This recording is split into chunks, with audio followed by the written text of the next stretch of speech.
Assalamualaikum warahmatullahi wabarakatuh. Saya Gita Dia Safitri. Saya Ferdilha Maulana. Saya Imelda Dia Safitri Dari kelas 12 IPA 1. Kami akan mempresentasikan tentang masa pemerintahan B.J. Habibie dan Abdurrahman Wahid. Cek videonya. Profesor Dr. Insinyur Haji Baharudin Yusuf Habibie lahir di Parepare, Sulawesi Selatan pada tanggal 25 Juni 1936 dan meninggal di Jakarta pada tanggal 11 September 2019 pada umur 83 tahun. Ia diakrab sebagai B.J. Habibie atau hanya Habibie adalah Presiden Republik Indonesia yang ketiga. Sebelumnya, B.J. Habibie menjabat sebagai Wakil Presiden Republik Indonesia yang ketujuh, menggantikan Tri Sutrisno. B.J. Habibie menggantikan Soeharto yang mengundurkan diri dari jabatan Presiden pada tanggal 21 Mei 1998. Sebelum memasuki dunia politik, Habibie dikenal luas sebagai seorang profesor dan ilmuwan dalam teknologi aviasi internasional dan satu-satunya presiden Indonesia yang berlatar belakang teknorat.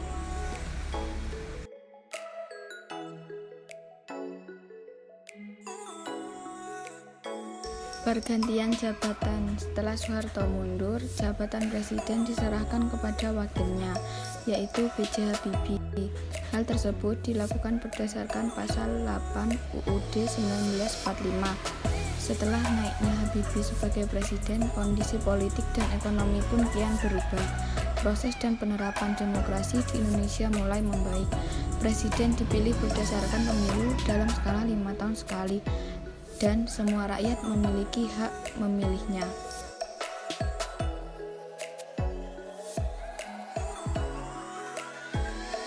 Pada saat pemerintahan B.J. Habibie, negara dalam kondisi kacau balau pasca pengunduran diri Soeharto pada masa Orde Baru, sehingga menimbulkan maraknya kerusuhan dan disintegrasi hampir seluruh wilayah Indonesia.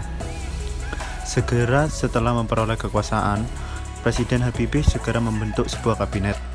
Salah era Orde Baru bersatu tugas pentingnya adalah kembali mendapatkan dukungan dari Dana Moneter Internasional dan komunitas negara-negara donor untuk program pemulihan ekonomi. Dia juga membebaskan para tahanan politik dan mengurangi kontrol pada kebebasan berpendapat dan kegiatan organisasi.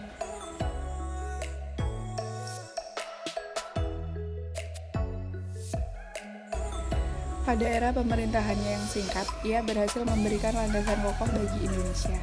Pada eranya, dilahirkan Undang-Undang Anti Monopoli atau Undang-Undang Persaingan Sehat, perubahan Undang-Undang Partai Politik, dan yang paling penting adalah Undang-Undang Otonomi Daerah. Melalui penerapan Undang-Undang Otonomi Daerah inilah gejolak disintegrasi dan akhirnya dituntaskan di era Presiden Susilo Bambang Yudhoyono. Tanpa adanya Undang-Undang Otonomi Daerah, bisa dipastikan Indonesia akan mengalami nasib sama seperti Uni Soviet dan Yugoslavia. Pengangkatan B.J. Habibie sebagai presiden menimbulkan berbagai macam kontroversi bagi masyarakat Indonesia. Pihak yang pro menganggap pengangkatan Habibie sudah konstitusional. Hal itu sesuai dengan ketentuan pasal 8 Undang-Undang Dasar 1945 yang menyebutkan bahwa bila presiden mangkat, berhenti, atau tidak dapat melakukan kewajibannya dalam masa jabatannya, ia diganti oleh wakil presiden sampai habis waktunya. Sedangkan pihak yang kontra menganggap bahwa pengangkatan B.J. Habibie dianggap tidak konstitusional. Hal ini bertentangan dengan ketentuan pasal 9 Undang-Undang Dasar 1945 yang menyebutkan bahwa sebelum presiden mampu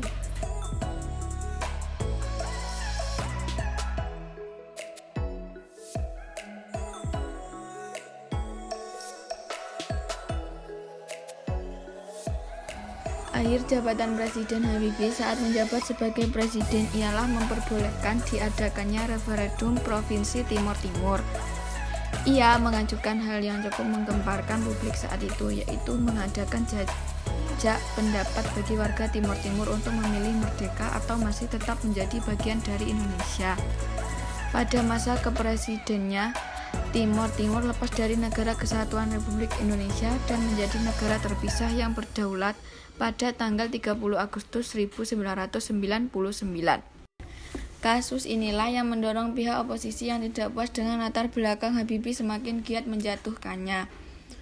Upaya ini akhirnya berhasil saat sidang umum 1999, ia memutuskan untuk tidak mencalonkan diri lagi setelah laporan pertanggungjawabannya ditolak oleh MPR.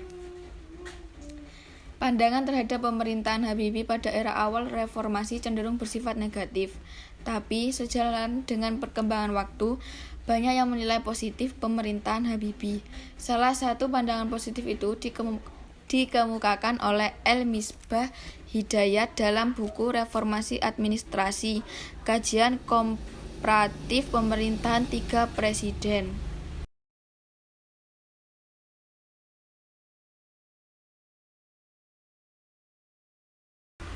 Dr. Kiai Haji Abdurrahman Wahid atau yang akrab disapa Gus Dur lahir di Jombang, Jawa Timur 7 September 1940 dan meninggal di Jakarta 30 Desember 2009 pada umur 69 tahun. Gus Dur adalah tokoh muslim Indonesia dan pemimpin politik yang menjadi Presiden Indonesia yang keempat dari tahun 1999 hingga 2001.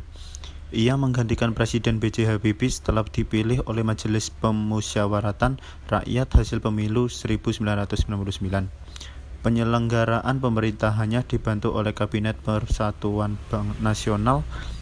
Masa kepresidenan Abdurrahman Wahid dimulai pada 20 Oktober 1999 dan berakhir pada Sidang Istimewa MPR pada tahun 2001.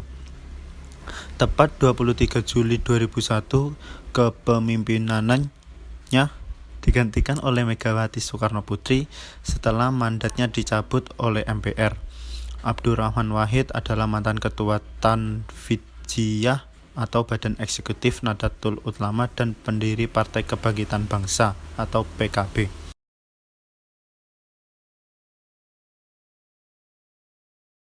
Abdurrahman Wahid. Gus Dur mulai menjabat tahun 1999 sampai 2001. Terpilihnya Gus Dur karena MPR menolak laporan pertanggungjawaban Presiden Habibie, sedangkan wakilnya dimenangkan oleh Megawati Soekarnoputri. Kemudian dilantik pada 21 Oktober 1999 setelah menjabat.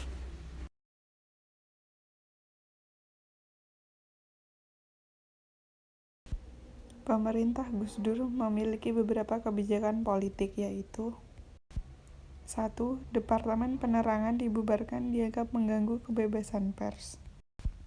2. Departemen Sosial dibubarkan dianggap sebagai sarang korupsi. 3. Menyetujui pergantian nama Irian Jaya pada Desember 1999 menjadi Papua.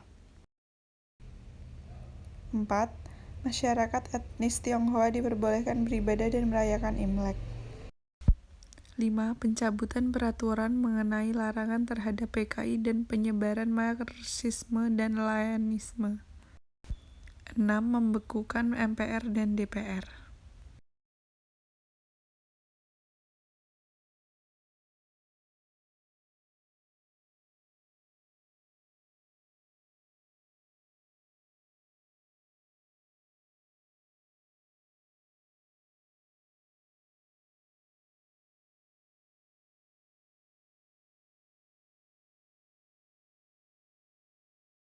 Pada masa pemerintahan Gus Dur, kondisi perekonomian Indonesia mulai membaik dibandingkan era sebelumnya. Namun, ternyata tidak semua kebijakan Gus Dur disenangi. Banyak pihak yang menganggap kebijakan Gus Dur terlalu sering menuai kontroversi, sehingga mengakibatkan kredibilitas Gus Dur perlahan-lahan menurun. Kepemimpinan Gus Dur tidak berlangsung lama. Dirinya mundur dari jabatannya pada 23 Juli 2001. Setelah Gus Dur lengser, kemudian jabatan presiden digantikan oleh wakilnya, yaitu Megawati Soekarnoputri.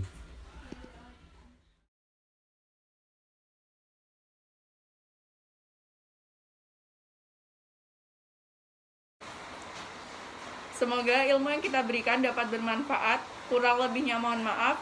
Wassalamualaikum warahmatullahi wabarakatuh.